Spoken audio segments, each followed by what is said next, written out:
I will begin with Mr. Horn. Just in a timely manner here, yesterday the FBI and GSA officially canceled the FBI headquarters exchange procurement. While the news was a shock, I am not surprised that you did it. In fact, this committee told the previous administration that exchanging the Hoover building for a new headquarters was a mistake and would fail. The decision to pursue an exchange strategy is what killed this procurement, and the people who made that decision are gone now. By structuring the procurement as an exchange, the previous administration precluded the new headquarters from being built in phases like the DHS headquarters. Instead, the developer would have to build the entire facility before the FBI could move and hand over the Hoover building as payment to the developer. And that can only happen with full funding of the project, which GSA does not have.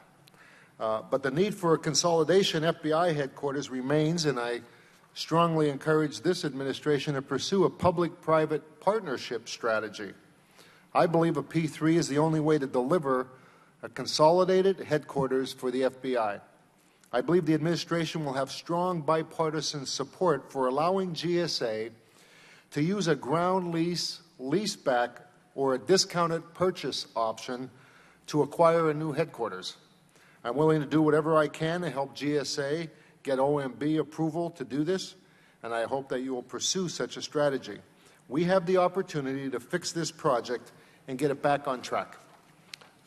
My question is GSA willing to pursue options such as these for acquiring a new consolidated FBI headquarters? Thank you, Mr. Chairman.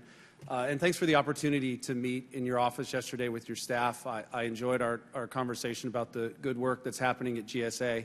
Enjoyed meeting your staff, and especially enjoyed meeting Riley, your, what is he, a golden retriever? Or English golden. Yeah, golden retriever. I kind of wish he was here with me today over on the stand here. So I also want to take this opportunity to, for any GSA folks that are watching the hearing back in the office, to say thank you for your great work. This is July marks the 68th birthday of the General Services Administration. So just wanted to thank the GSA employees for their great work and wish GSA a happy birthday.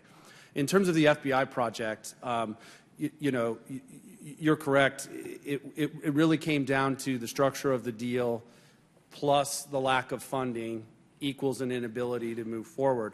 And we are absolutely committed to working with this committee and with the Office of Management and Budget on all options moving forward. There is no doubt that the FBI consolidation is a priority for this administration and for GSA. Thank you. Mr. Ackland, thank you again for being here. The city's approach is a good example of what we want to see from FASTA, consolidating agency functions that free up properties for economic growth. What are the next steps on your end as this disposal process is underway?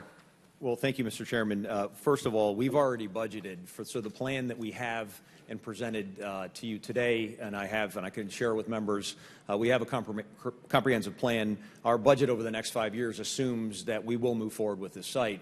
Again, not even included the increase to the tax base that will come from that development. So we're ready to go. I think that there has been a conversation we had as recently as yesterday about the timeline, understanding the environmental work that needs to be done, the historical review, the Section 106 review, as well as the community conversation. The good news is that we're willing to partner with the federal government. There's an opportunity to pilot for this project to show other cities and other municipalities this is a good way that we could collaborate as partners to save taxpayer dollars both at the federal and the state and local level. Again, my chairmanship of the Redevelopment Authority in Pittsburgh, this is what we do every day, is converting otherwise vacant, abandoned, derelict property to productive use to build out to the vision of a more equitable city. So I think that in terms of moving forward, I do have some steps in front of me, as I understand, in the conversations between our staff and the folks at the GSA. Now that it's been declared vacant or surplus by the VA, we had a great meeting a couple months ago down here in Washington with the VA and the GSA staff. So we're willing to partner with them to have a more efficient and expedient process. Because as you mentioned, this is something that we're all paying for right now. And moving forward, we're committed to be partners. How closely has the city worked with VA and GSA? Fairly closely. So this probably over the last couple of years, again, going through the VA process of declaring it surplus, there was, there's a time period. There is a sense of duplication, that some of the work that was done by the VA has to be done again by the GSA. But again, all I can say is that the staff, very professional, very action-oriented to dispose of this property, if so inclined, if this ends up being a good deal for the federal government like we think it is. My understanding is hopefully by early next year, that review will be completed. And if there's anything that we can do on the local level to assume the risk of that completion, we're willing and able to do it. This is a good deal. If this was a private sector deal, it would be done already. This is a good deal for the federal government. It's a good deal for the city. Again, I was a mergers and acquisitions lawyer before I took this job because of my love for the city of Pittsburgh. That's the type of approach that we take. And some people, we're talking about public money here. Public money is just as green as private money. And we're spending public money because we have a vacant and abandoned site. And we're spending public money in Pittsburgh because we have sites that could be put to more productive use. In fact, I'd say it's greener than private money because every dollar we spend to maintain a vacant or abandoned property is one fewer dollar that I can put into a police officer's pocket to put his life on the line every day. One fewer dollar that I can put into affordable housing when we're threatened with some of the maybe the tax cuts to LIHTC that we're facing, for affordable housing down here in Washington. So again, when you have an opportunity to do the right thing, and again, Mr. Chairman, former Mr. Mayor of Hazleton, I think you understood it. Mayors are on the front line of the issues here in the country. And it's a global issue right now. And we are closest to the people, and we're willing to take on the risk to make this deal happen as soon as possible. And I also realize when these buildings are empty, when they start getting to their third and fourth year that they're empty is when the real danger comes, because then the roof starts leaking and water gets in, and then the properties are worthless.